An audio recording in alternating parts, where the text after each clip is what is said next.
Castel del Piano, ci si avvicina verso il palio dell'8 settembre.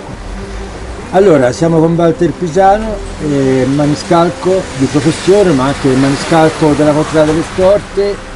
Andiamo un po' oltre, no, il ruolo specifico di una contrada. Da te vorrei chiedere un parere sui cavalli che sono stati annunciati ieri dall'amministrazione comunale. Se ricordo bene, 17 cavalli iscritti, poi dovranno passare le previsite e poi si andrà alle batterie del 6.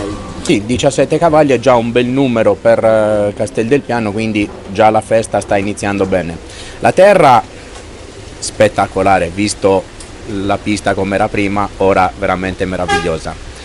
E niente, cavalli sì, vedo qualche cavallo già nominato in diverse piste della provincia, molti adatti secondo me per questo giochino qui.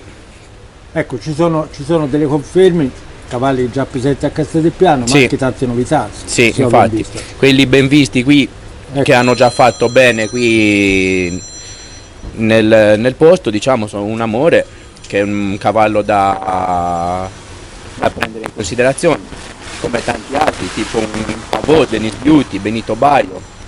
Questi qui sono cavalli che possono fare veramente il palio qui a Castel del Piano. Anche un Brian de Marchesana, che è un buon cavallo, quindi cioè, secondo me abbiamo tutte le carte in regola per poterlo fare bene, ecco. Certo, poi chiaramente la scelta andrà ai capitani, Certo. Bisogna vedere che tipo di palio poi vorranno affrontare, perché poi ci sarà il sorteggio ovviamente la sera del 6.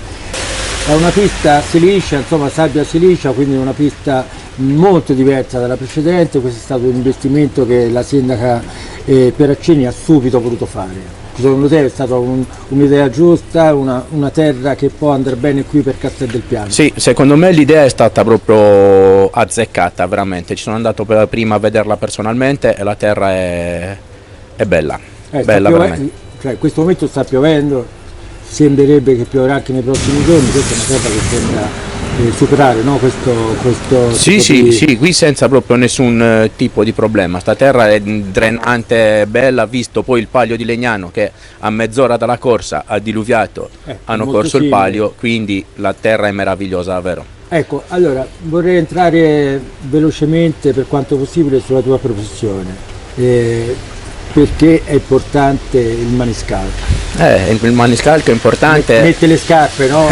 Sì, appunto. Per determinate piste il maniscalco molte volte fa anche la differenza, perché a seconda di quello che chiedono i fantini te devi accontentare in modo da non far scivolare il cavallo, oppure da piccoli accorgimenti insomma che si fanno lì per lì quando siamo pronti alla corsa, ecco. È una domanda non a caso, perché abituati a un fondo completamente diverso rispetto a quello di quest'anno, quanti interrogativi si pone Walter Pisano, o se sta già elaborando un po', anche perché le prove vengono fatte anche per questo. Infatti sono andato prima a vederla apposta per rendermi conto un pochino di come si può lavorare poi, ecco.